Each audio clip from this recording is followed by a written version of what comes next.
can you remind me if you'll be so kind? Staring out into space, asking God to hear my case, trying to think of all things past. How long will my memory last? With purple angel, purple angel, purple angel, you're next to me.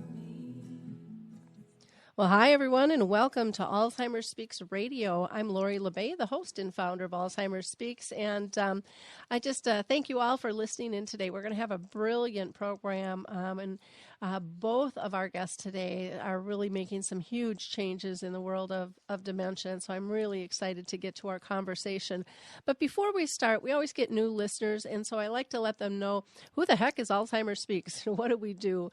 And bottom line, we're an advocacy-based company providing multiple forms to shift our dementia care culture from crisis to comfort around the world. We believe that by joining forces and sharing knowledge and just having these everyday conversations about life with dementia, that's the way we're going to remove the stigmas attached to memory loss and help people diagnosed with this disease and caring for those who are diagnosed continue to live with purpose and maintain their identity themselves. You have to excuse me. I've got my allergies are getting me at my core today here. We also believe that collaboratively is the only way we're going to win the battle against dementia. And I know it's working because of all of your clicks and likes and shares with your Twitter tribes, your Facebook friends, your LinkedIn colleagues, your Pinterest buddies, because you got Alzheimer's Speaks named the #1 influencer online, according to ShareCare and Dr. Oz. And that, again, we did not do alone. That is a joint effort. And so I encourage you to continue to share the information that we have, if it's the radio show, if it's the blog, if it's the Dementia Chats webinars, our YouTube channel, our free tools, our resource directory. Please push it out there, because there are always people in need in our own sphere of influence that we don't even know are in need, because people still are not talking as openly as we need them to regarding this disease. We've made great strides over the last 5 years, but we have to continue to push the envelope on that. Now, I also want to mention a couple of my colleagues here on Live and Social. Apples to Apples is a show that airs Monday at 2:30 Central Time with Scott and Drew Applebaum and their father and son team, who discuss sports and banter back and forth, and you'll find out if father always knows best. You can also tune in and listen to Joan of Art, and she does a weekly podcast here on Alive and Social Network that investigates and celebrates people who make art. And it's pretty interesting how she covers artists from every corner of the universe, and her episodes usually go up on Monday as well. Today, the show itself here on Alzheimer's Speaks was brought to you by Audible.com. And you can get a free Audible download book for a 30-day free trial if you go to audibletrial.com/social. That's audibletrial.com/social. And they have over 180 titles to choose from, if it's for your iPhone, your Android, your Kindle, or your MP3 player. So it's a great deal for you to be able to participate in that. I also want to give a shout out to the Caregiver Alert Center. I just love this program. It's a very inexpensive, under $15 a year, to protect your loved one who may wander. And what you do is you can set up, you can just go to our homepage on alzheimersspeaks.com, click in the right column of the Caregiver Alert Center logo, and it'll bring you to a discount there where you can upload information on your person with dementia, and in case they ever wander, there will be a poster ready to go and distribute. You don't have to worry about how tall are they and what color are their eyes and what picture do I use. Everything's in place. They coordinate with the police in your buddy list, and it's just a quick, easy way to support you in terms of helping them be found. So let's go ahead and get started today. I'm first going to introduce Cyndy Luzinski, and she is from Colorado, northern Colorado. And she is just a spectacular woman. I don't even remember exactly how we got connected, but I've met with her a couple of times when she's come back to Minnesota. And she is an advanced practice nurse and dementia practitioner with many years of working with her community case management clients in northern Colorado. Many who have lived with dementia or have served as partners for those with dementia. And her interest in dementia care really escalated when her own dad developed the symptoms.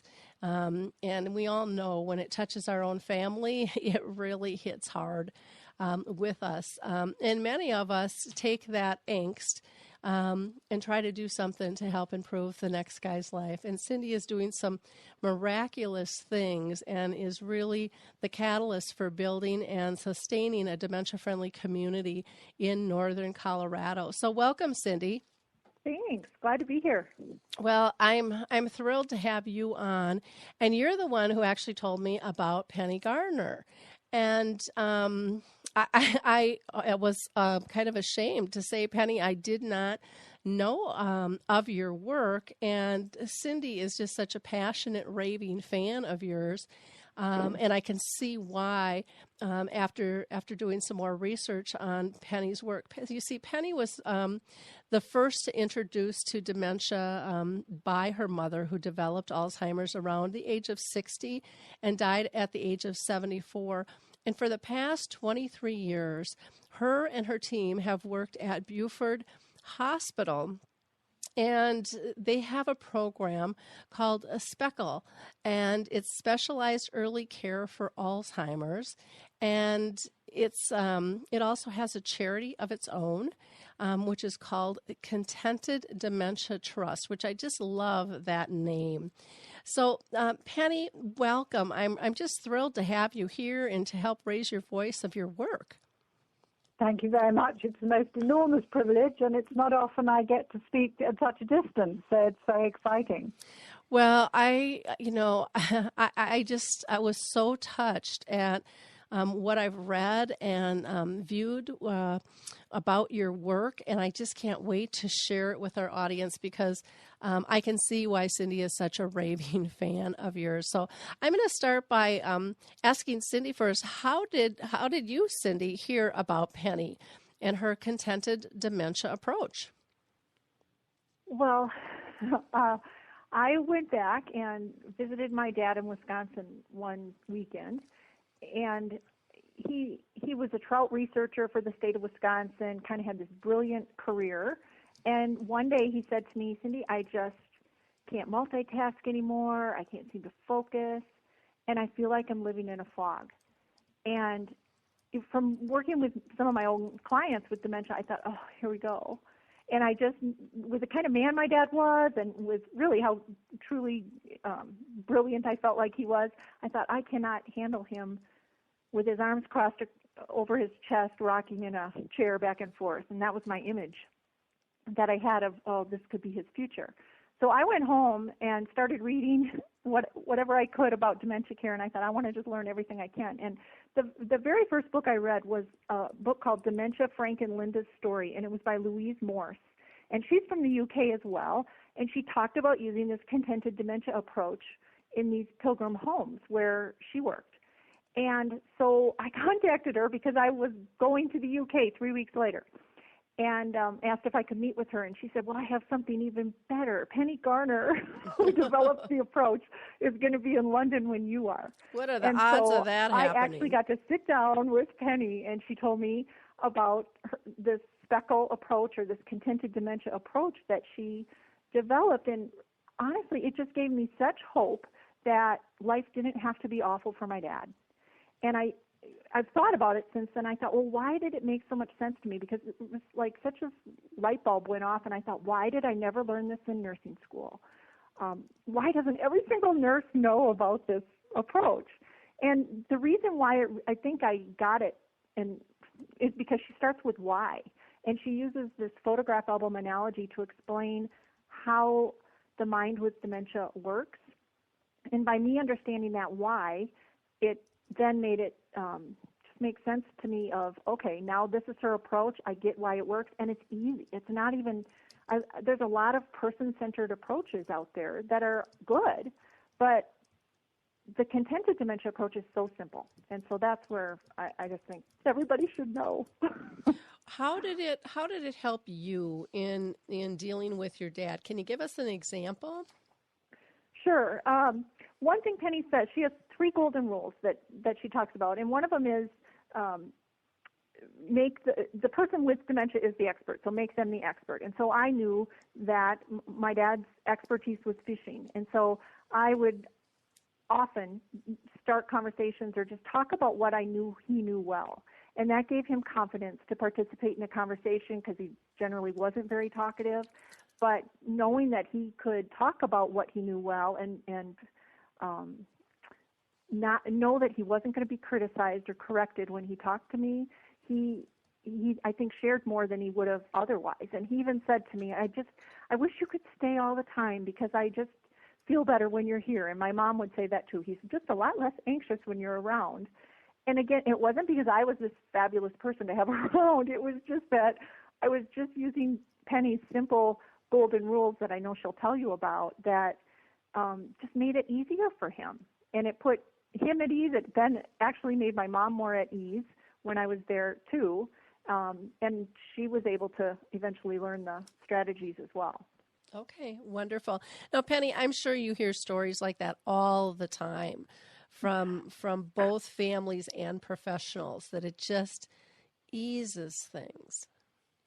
Yes, well, I think it's giving people the why before you get any further. That is a really helpful thing. And I think this SPECAL photograph album, which took a very long time to kind of develop, because I needed something which would not only explain dementia, but before you start trying to explain dementia, you have to understand how our own memory works in a very simple way, because dementia is about a change in the way normal memory works. And it dawned on me when I really got into the field that we don't think about how our normal memory works at all. So we just take it for granted that we know things. But we don't just know things. That's the interesting thing. We have to actually go and check them out.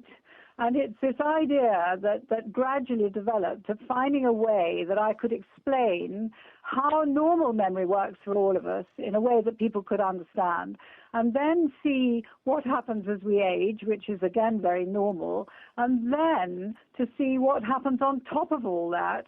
Just a single change, that's what was so extraordinary. I only had to identify a single change in the way normal memory works. Once people understood how normal memory works, they could see this single change that comes in. And it was all around the idea that those of us without dementia, we know what we've just been doing. We take that completely for granted, that we know. But, of course, we don't just know. We own the information, and we have to check it out. So out came eventually, after really several years, this idea of if you can think of your memory you're given when you're born, everybody is, a memory system. If one thinks about it metaphorically as being given and presented with a photograph album, and then having the idea that from then on, everything that you do or you experience, you don't take the photographs, but the photographs are taken for you. A split second after you've done something, a photograph appears in this album you've been given. And it contains both the facts and the feelings of what you've just been doing a moment before. You don't feel the photograph arriving or anything. You don't take any notice of that, but you grow up knowing that you own the photographs of what you've just been doing. So when anybody asks you a question, you don't just know the answer. You may feel as if you do, but actually what happens if you slow the process down is that we have to say, now let me think, let me look in my album, and there you can see what you've just been doing, gives you the continuity and helps you to be able to answer the question. So I took the simplest question you could possibly be asked. Would you like a cup of tea? Now, you or I would go, would we like a cup of tea? And at bus speed, we'd go, well, hang on, it just depends. Is everybody having a cup of tea? I mean, would I be the only one? You check out where you are, what you're doing, and you think, no, we're here for tea. Yes, of course I'd like a cup of tea. So without almost a split second, you're saying, oh, yes, please. Or no, thank you, if you don't like tea. I'll have coffee. But then you take the person with dementia, they are no different, except that they are not necessarily storing the facts of what has just happened, other than in terms of feelings. So we store both the facts of what's just happened and the feelings about how we felt about it. All of a sudden, they start to store this new type of photograph, which only reflects back to them what they've just been doing in terms of feelings. So the person says to a person with dementia, so would you like a cup of tea? And they go, just like we do. Well, now let me think, is everybody having a cup of tea? I mean, let me just have a look in my album. They have a look and they think, well, hang on, that's funny. I don't see many facts here. In fact, where on earth am I? And suddenly they can't answer that question because they haven't got the information about how they got there necessarily, or what they're doing, or who they're with, and suddenly panic comes in. And meantime, the person is just standing there saying very nicely, well, would you? And the person with dementia is going, would I what? They haven't even stored the question that they've just been asked necessarily. And yet they've got all the information of what they did long ago before they got dementia, but they haven't got what they've just been doing necessarily. And once I realized that this would be a good way of explaining it, this photograph album, I found that on its own started to get people to go, oh, right, so there's not much point in asking her to try and remember if actually it hasn't been stored. But on the other hand, no wonder she can talk about things that happened years ago, because they are in there. And increasingly, a person with dementia will go and find a match from old photographs that you and I wouldn't be bothered with. We're not interested in how we had tea 40 years ago. We're interested in what we're doing, being offered tea now.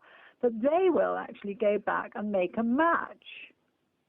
And the big breakthrough for me, I think, a series of my mother's seismic statements to me over that 10 or 14 years that I sort of trotted along beside her as best I could. She'd always been a traveller all her life. She's been diagnosed with dementia. We're in a doctor's surgery. We are waiting to have our ears syringed. And we're chatting about what we're going to do when we go shopping later. And all of a sudden, she turned to me, and she wasn't fazed at all, but she just said, has our flight been called yet? And, that was just a complete stopper. I thought, what on earth is that all about? And then I realized in that moment that she appeared to have no access to what we'd just been talking about. But she'd had a look round that waiting room, and she'd gone back in her old pages, as it were, of her album, and she'd found a very intelligent match. Mm-hmm. And the answer, I learned that all I had to say to her was no. And she said, oh, good, oh, well, that's fine, and went on talking. And about, 10 minutes later, she said, where's our luggage? And you learn, all I needed at that situation was to say, checked in. And she said, oh, that's fine, just hand luggage. And, I looked around that waiting room, and I think then that was the first time that I looked through her eyes. And I thought, well, yes, just hand luggage. There were all these people waiting to see the doctor with their baskets and their handbags. And she'd matched to old photographs to replace what she hadn't got in the present, and provided I didn't contradict her or try and put her right or argue about using my album photographs rather than hers about doctor's surgeries at that moment, there wasn't a problem. So that insight that the photograph album analogy or metaphor gives to people shows them the why, the what's happening, why the person is behaving as they are, and what we should do about it. And so these 3 golden rules come in. Don't ask questions, because the information that they need in order to answer may not have been stored. So find other ways of finding out information from them, and we get a tool called the questionless question. It's counterintuitive. Normally we ask, if we want to know something, we ask questions, but not when the person's got dementia. There are other ways, and they're much more satisfactory. Listen to their questions, Because actually, we only ask a question, any of us, when we don't know something ourselves, it's important to us, and we need to ask somebody else, and they're no different. So their questions are like gold dust, because their questions tell us what's important to them and what they can't actually find at that moment. And then we can set about finding the best answers. And then don't contradict, which just simply means don't argue with them about the photographs they're choosing to use. Don't thrust your album underneath their nose, because actually we use our own photograph albums. So that was my starting point, but it all came really from that insight from my mother. What did this mean? Has our flight been called yet? Well, and it's so, over here in the U.S., people refer to entering their world. You have to live in their world. And really, that's what you figured out years and years and years ago, was it's important to know and appreciate where they're at and not judge it, go with it, and be respectful of it. Well, that's absolutely true. And then you need to go one step further, which is they are actually living in the present, not in the past. So it's no good leaving them marooned in the past and joining them there, but with no relevance to the present. So I think that what is unique about SPECAL, or one of the things that's unique about SPECAL, is that having gone through that whole idea of being respectful to their past, knowing about their life history, understanding what they're saying, starting where they're at, but then you do still need to make it relevant to what you're doing actually at that moment. So it's kind of making those links, which we call making a present of the past, which is a phrase that we've taken a trademark out on because it so describes what we do. We don't leave them marooned in an airport. We actually have to work out ways of not disturbing the sense they're making, but also of ensuring that they're still particularly eating, drinking, walking around the place, confident in all the bathroom behavior, all those things that the carers, dressing, undressing, that's where we've got to make the links, really. So it goes far beyond just an empathetic entering their world. And that story about the airport, about 7 years ago, I was presenting at a conference, and there were two professionals, I think actually they were clinical psychologists, and they were chatting away, and they hadn't been to the presentation where I'd presented the photograph album ideas, but they had heard something about them from somebody else. And I was walking past, and I heard one of them say to the other, "Oh, do you know, there goes that woman who condemned her poor mother to live all her life at Heathrow." Oh. Yeah, now that would be if we were using that just to be in the past with them and join them in the past. She would have been marooned at Heathrow. But years later, I met him again, and he'd seen then the presentation. And I said to him, I couldn't stop as I went past because I had got not the language to explain to you because you hadn't seen the presentation. But once you've seen it, I can say to you, I only went to Heathrow when my mother was already there. And she went to lots of other places as well, the golf course, the bridge table, wherever. So, yes, you join them, but you've also got to make the connections with what is happening in the here and now. And it's a very highly practical approach. And that makes a lot of sense. And I think that most people don't take it to that next level. How do you not ask a question? I mean, I think that's just so innate in all of us, to ask a question, have a preconceived answer that we're expecting, and then, we move so quickly in this world. How do you get people to change that habit? Well, that's a very, very good question because we're just about to start a King's College London research program into the efficacy of the SPECAL method and seeing will an 8-week carers course on the SPECAL method, the half-day sessions, 8 of them, is that going to make a difference, a measurable difference? Is it going to bring about the changes, not only in quality of life, but is it also going to save money, which of course is what everybody's trying to do now because the cost of dementia is absolutely massive. And one of the key things, obviously, we will be bringing in are these 3 golden rules, the photograph album understanding and then the 3 golden rules, and the tools, the questioner's question technique. Now, the first thing you have to do with people when you're asking them to learn a new way of finding out information without asking questions is very, very simply to start raising their awareness of just how many questions we ask.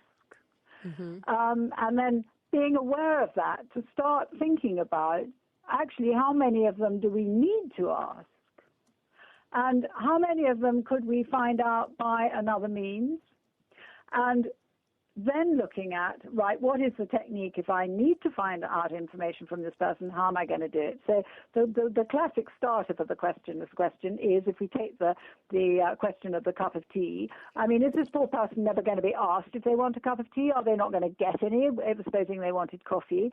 But actually all you have to do is to say, well, I think it's time we all had a cup of tea, or I'm just going to have a cup of tea, I think.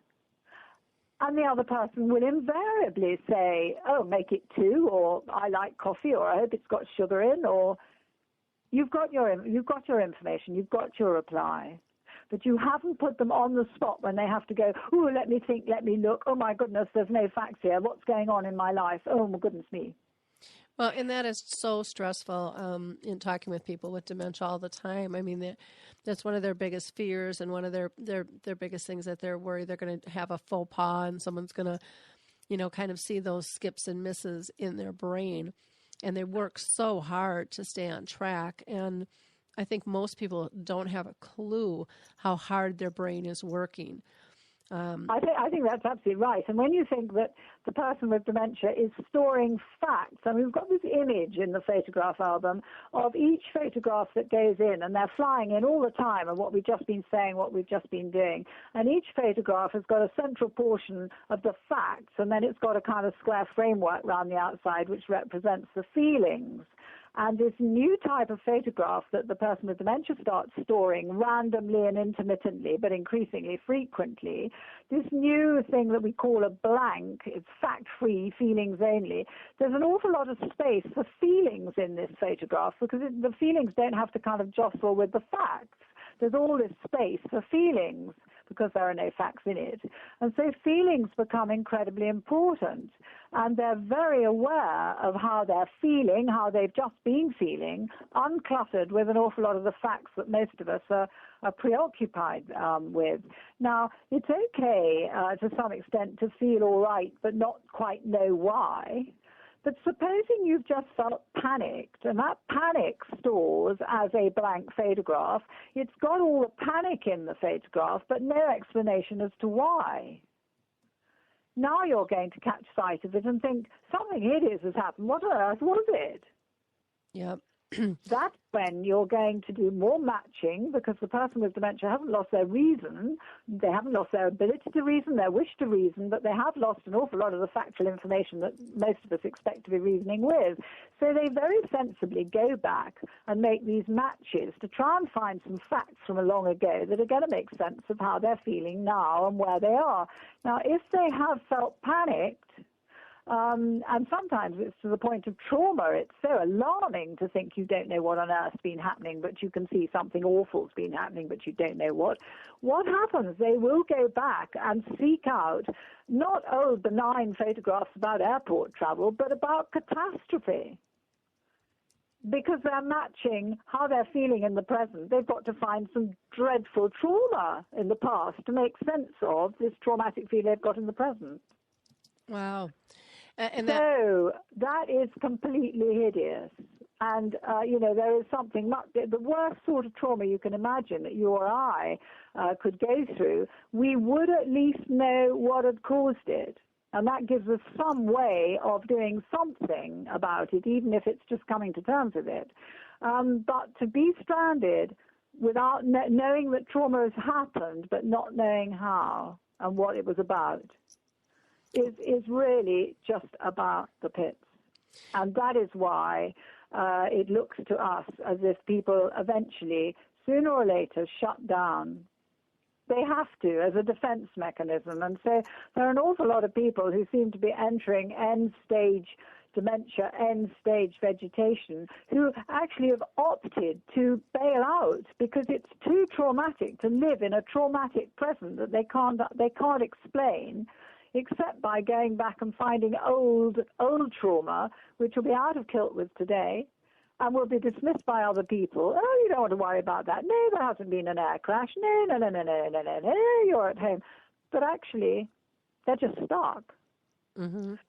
And that's why I think we're seeing a tremendous rise in the amount of people who reach end-stage dementia in a state that we've never seen anyone at Burford. We've never had anyone at Burford in end-stage dementia that you can pick out in a crowd. Mm-hmm. You can come to a room full of people at all stages of dementia and none at all, and you cannot reliably tell me which is which. And that's because there is no trauma going in, no feeling that other people know more about them than they do, no wondering what's just been happening, which has obviously been alarming and frightening.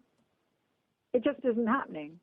Wow. And so a default position is it's okay, and so from moment to moment, they're okay. And they function at a remarkably high level right through to the end of life. Yeah, and how beautiful is that? When you were talking about the trauma, one thing that stuck out in my head was with my mom, was in the nursing home, and I was in there just kind of cleaning out her closet, and everything was fine until the news came on.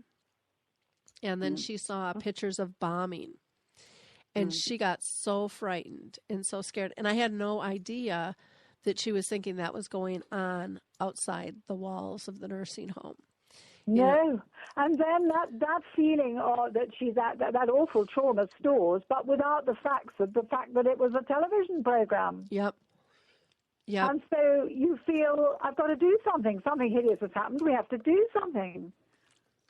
But what?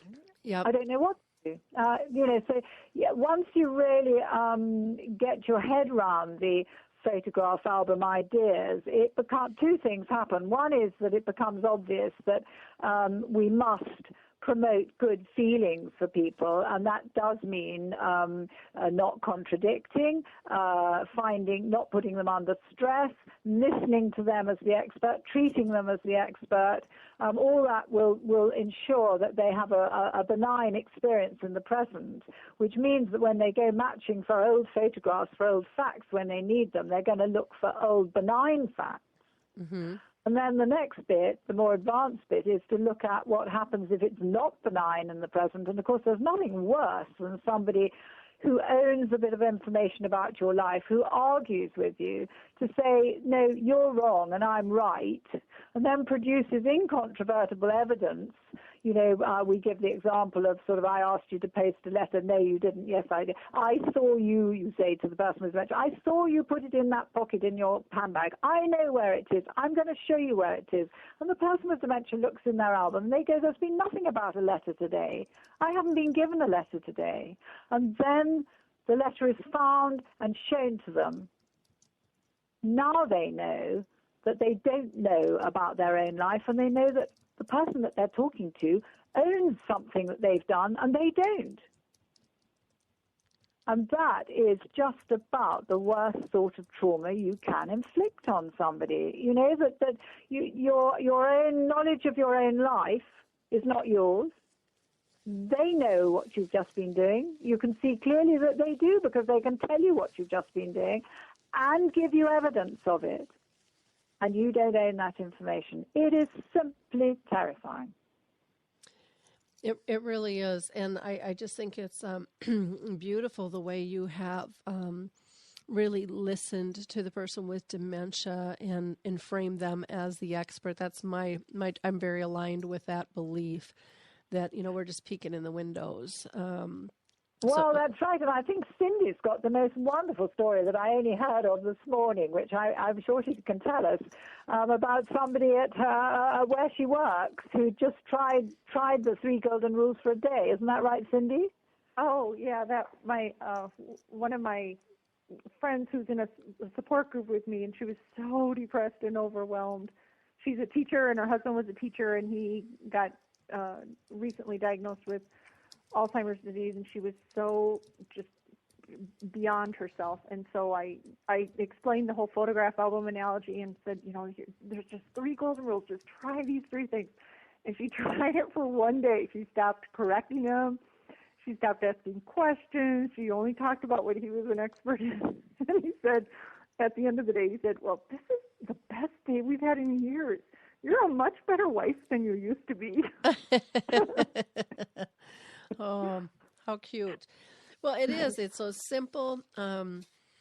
It's the simple little things that bring us back to these deep, deep connections when we pay attention and consciously care instead of just going around doing what we do. And I think that that's just so critical and is such a beautiful testament to the work that you've done, both Penny and Cyndy.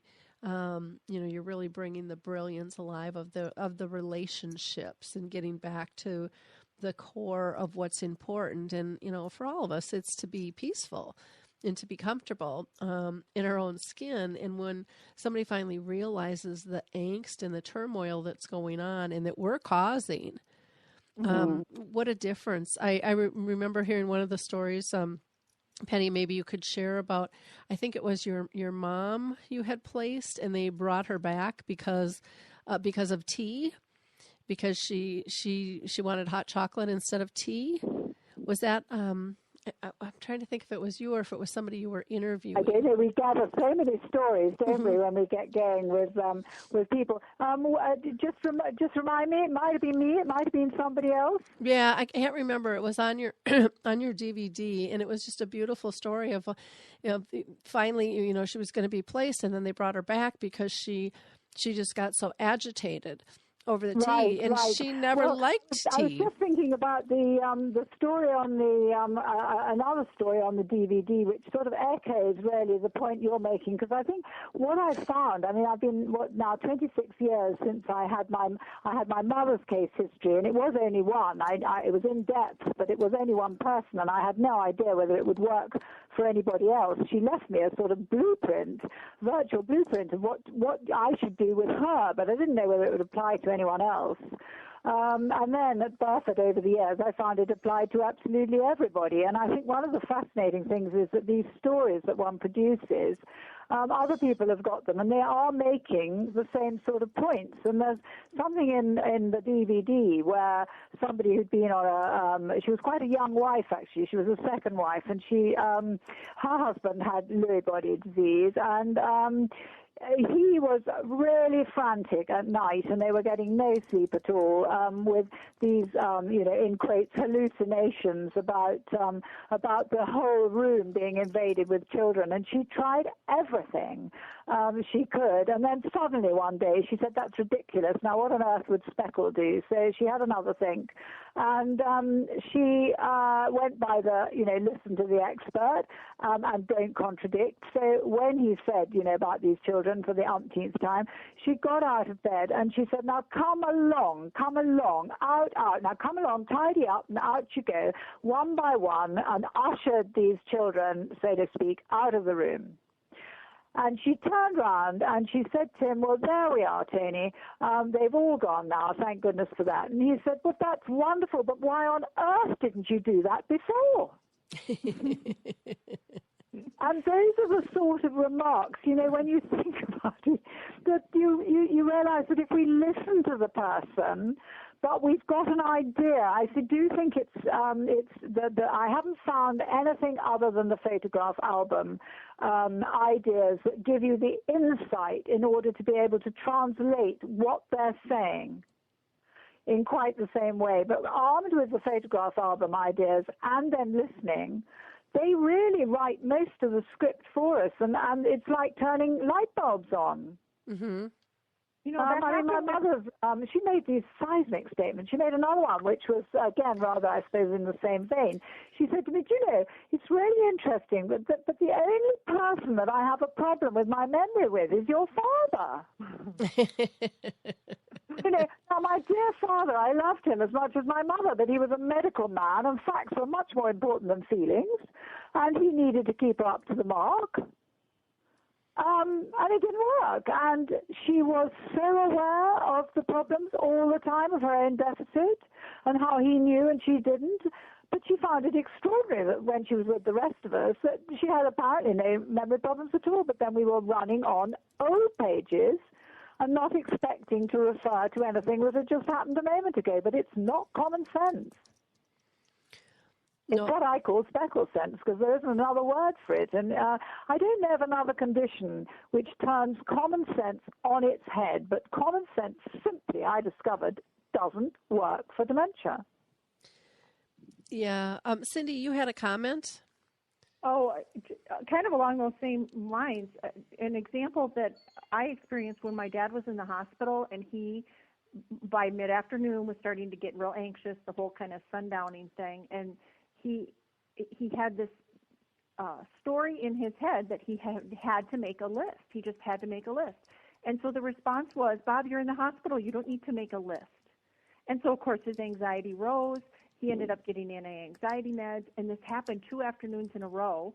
And then my sister and I arrived there at the hospital and found out that same thing started to happen. I got to make a list. I got to make a list. And all we had to do was say, okay, Dad, I'm ready. I'll make a list. And I had my pencil and paper, and all he wanted to do was he said, okay, well, I want to make sure that I thank the Wisconsin chapter of Trout Unlimited because they're a bunch of God-fearing men, and I want to be sure that I thank the guys from Green Bay because they're working so hard to improve the trout streams, and I want to thank Elwood for his, professional mentoring, and so we got down his list of people that he wanted to thank because he was anxious about forgetting them for an award speech he was going to have to give, and he used to get a lot of awards for his work.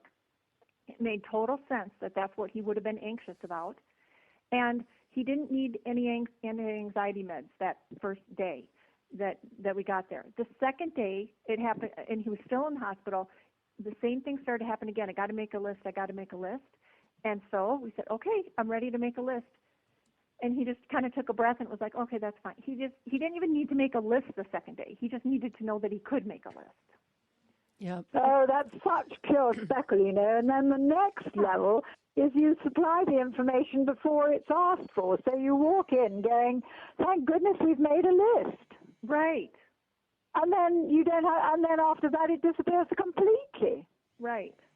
It's just so fascinating when one realizes that if you listen to them, all behavior has meaning, but then you practically, yes, you want to go along with it, but as you so rightly say in that story, less and less and less right. each time. Yep. Until finally the feeling is that there's no anxiety, and then it disappears. Mm-hmm.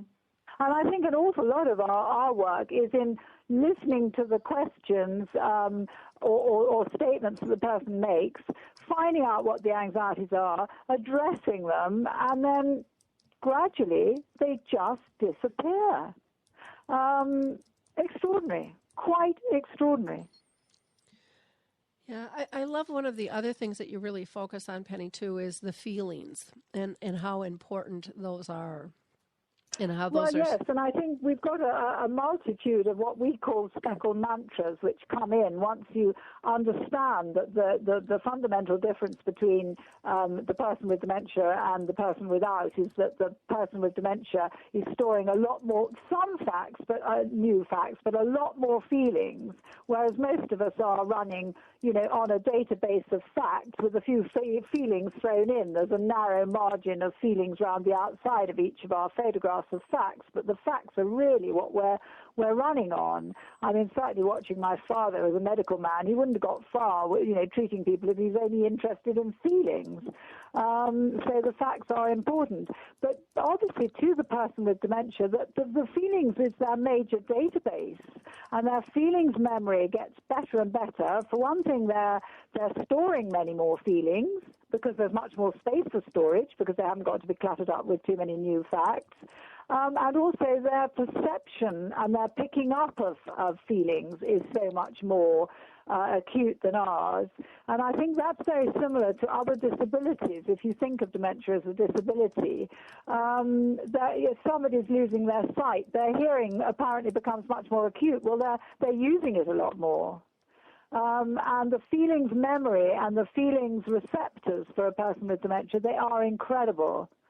I had an extraordinary story once of being sent out from the hospital to rescue some patient. She wasn't one of ours, actually, but she'd just gone walkabout.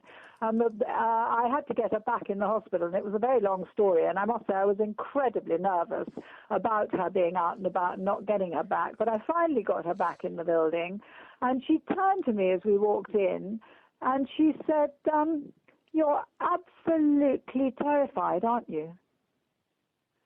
And I thought, now, how does she know? I thought I was the absolute swan paddling along, little feet underneath, but she knew.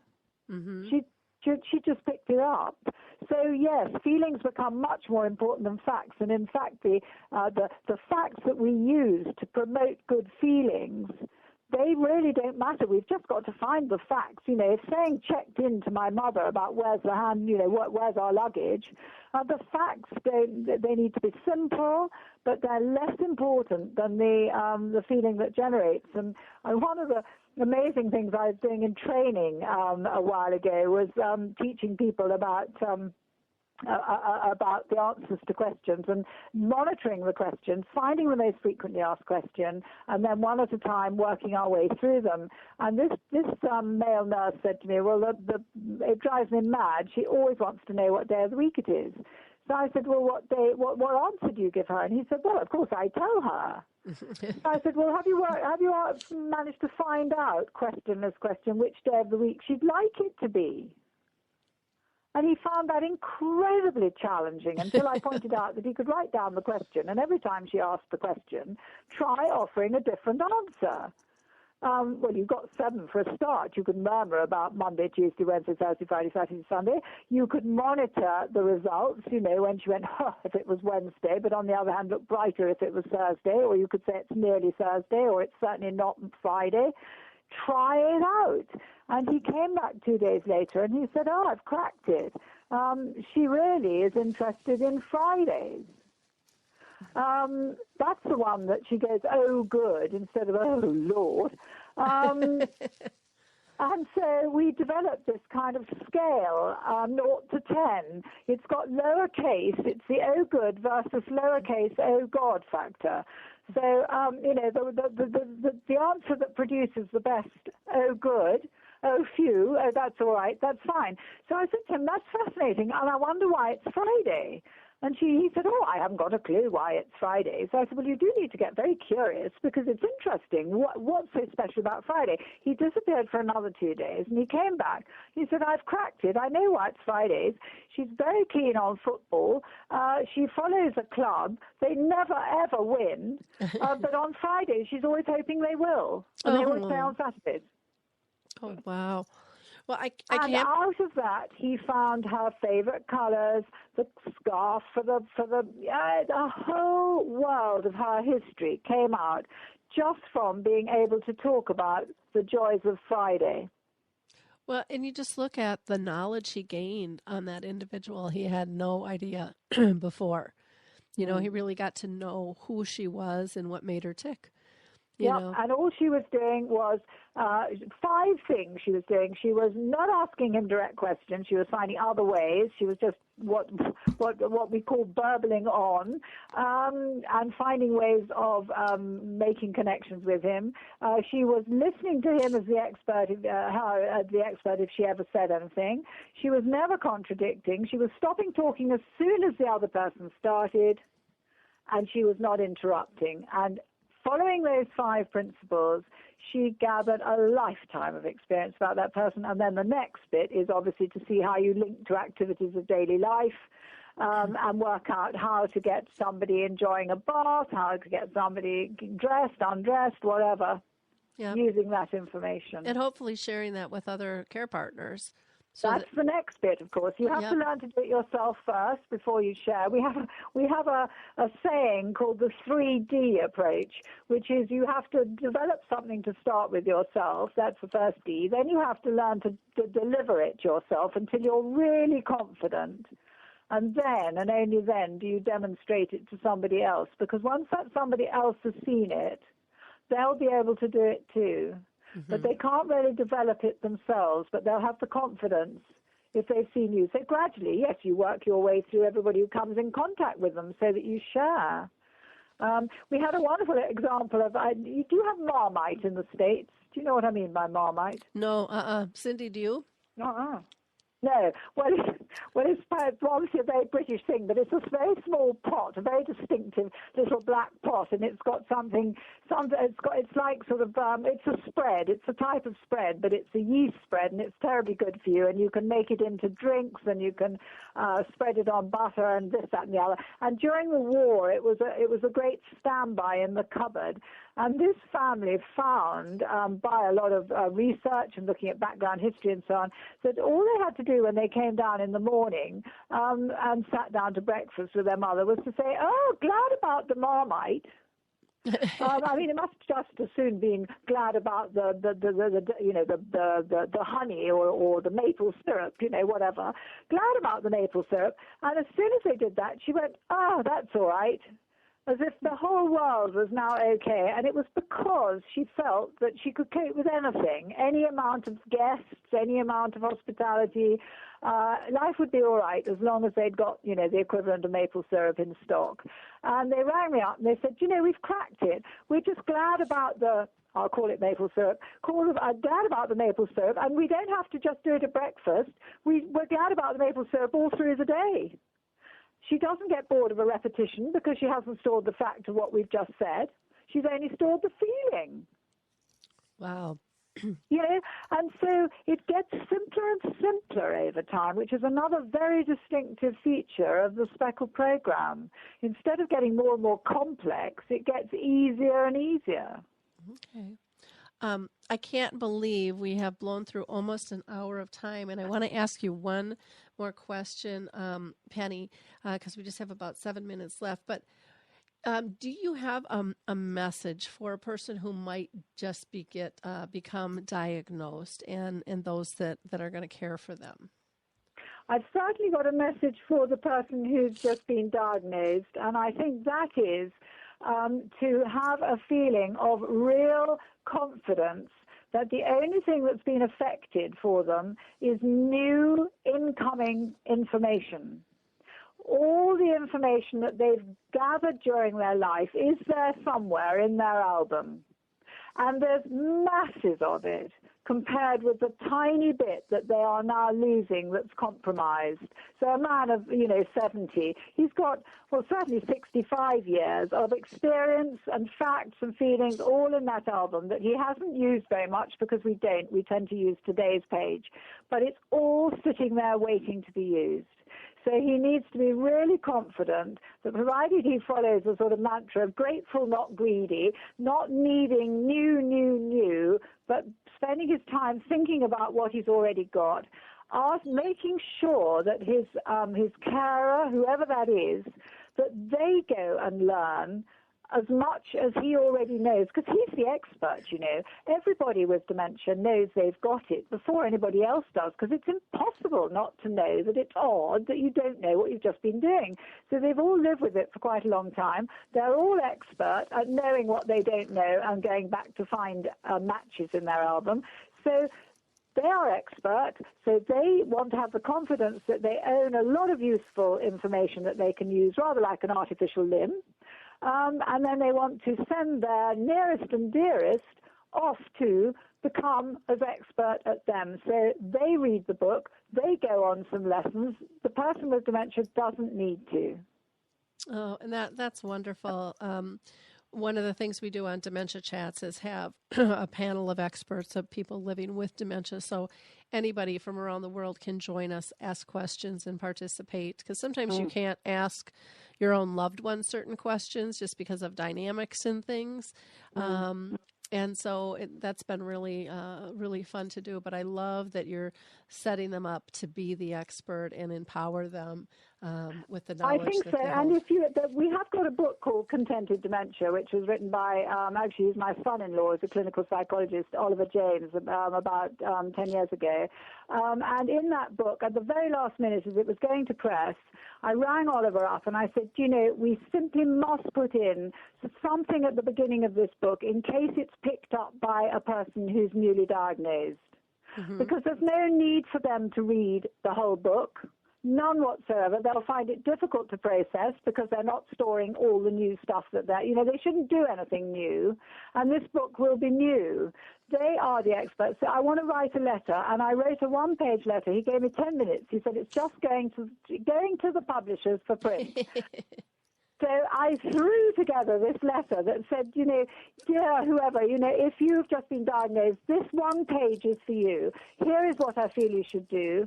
And then basically you can get on with living the rest of your life as you would have done, provided you've got somebody else who's keeping up with you. Wonderful. Well, Penny, I can't thank you enough for joining us today. People can reach Penny at the Contented Dementia Trust website. And again, that's www.contenteddementiatrust.org. Or you can email her at info@contenteddementiatrust.org. There's also a Facebook page, and there's a Twitter page as well. And again, I thank you so much for your time and your brilliance that you're sharing with everyone. Cyndy, I just want to give you a couple of minutes just to tell people what you're doing with your dementia-friendly communities in northern Colorado. Oh, it's been exciting. We started out just with some memory cafes about 18 months ago, and then we also have been doing a program called Be Sharp, which is a arts engagement program where people with dementia and their care partners get to go to the Fort Collins Symphony for 5 shows, and then they're part of a study at CSU. And both of those efforts kind of led several of us in the community to say, okay, what's next? And really what is next is working on making all of us more dementia aware and dementia friendly. And so we've recently started training some businesses in town, including the Lincoln Center, which is where arts engagement happens and a lot of different entertainment. The fire authority has wanted to get trained. The police department wanted to get trained. Grocery store and just some other places are wanting to become more dementia aware in how do they respond to people who are in the community living with dementia in a way that they can stay engaged in the community. And I was just at a big Chamber of Commerce event this morning, too. So there's more places like hotels here that want to get some training. And there's quite a number of folks in this area that are just committed to helping people stay engaged. And it's just really exciting. It's been really fun. Well, and people can go to your website, Dementia Friendly Communities, NOCO.org for Northern Colorado. And you also have a Facebook page as well. So, reach out to Cyndy. She's just full of great information, doing really wonderful, exciting things. And I'm so pleased to be able to know both of you and to push things forward here and raise awareness of both of your works, because it really is having a great, great impact. So, again, I just want to thank you both for taking the time to share with us today. It'll really help people around the world. Thanks so much. Hey, and I want to mention just one other thing. The Contented Dementia book by Oliver James, we can purchase it here in the States. So I think last copy I got was on Amazon, so it's still available. Okay, great. And with Penny, with your DVD, is that something people can purchase, or do they have to go through your course to get that? No, we've got 2 DVDs. One I must just flag up that Baylor in the States has produced a DVD, and I can let you have the link to that. It's an American version, so it's quite interesting. And I have had one or two emails from people saying that they have come across it at conferences and so on.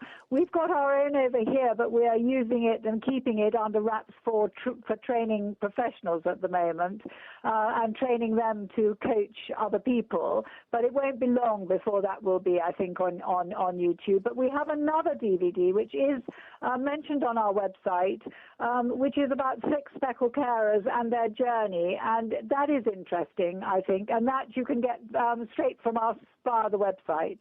Okay, wonderful. Well, thank you, ladies, both, and have a blessed week, and keep up the wonderful work. Laurie, thank you so much for having us. Thank you. Before I let you all go, I just want to do a highlight. If you didn't catch our last show, we talked about protecting loved ones before they go missing. This Friday, we're going to have on Nancy Kreisman, the author of The Mindful Caregiver. And on our website, you can see our last dementia chats where we talked about how people with dementia arrange and organize their schedules. And again, our experts are all diagnosed with dementia. Our next dementia chats, which again is free, will be April 12th at 11 Eastern, 10 Central, 9 Mountain, 8 Pacific, and 4 p.m. London time. If you're going to be in Texas, come check me out. I'm going to be there the 5th, 6th, and 7th down in the Houston area working with Autumn Leaves. And again, you can go to our homepage at alzheimersspeaks.com and just click on the graphic there for the screenings of His Neighbor Phil. And you can see exactly where those will be in Maryland, Riverstone, Pearland, Cinco Ranch, and Cy-Fair. I'll also be back down in Texas on the 28th with the Alzheimer's Alliance of Smith County in Tyler, Texas, doing a caregiver survival camp from 9 to 3. Let's see, what else can I tell you about? I think that's it for right now. One last thing I want to give you a shout out for. GoFreshBooks.com/alive. There you can go ahead and get some information regarding new technology that'll make your life easier with FreshBooks. If you've ever needed to create an invoice or just figure out where you're at dollar and cents wise, FreshBooks can really help you out a lot there. And you can try it for a free 30-day trial. Again, just go to freshbooks.com/alive. And don't forget about Audible's trial. You can download one free book there. Again, that's audibletrial.com/social. Have a great week, and feel free to tap into our tools on alzheimersspeaks.com and utilize the memory chip, which teaches us to switch from tasks to being more person-centered and really focusing on, is the person safe, happy, and pain-free. Have a brilliant week now. Bye, everyone.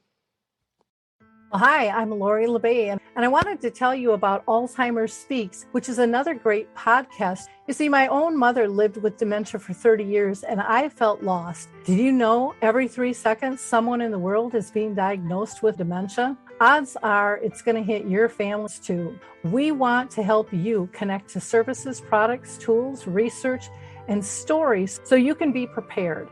Please subscribe to Alzheimer's Speaks on your favorite podcast platform.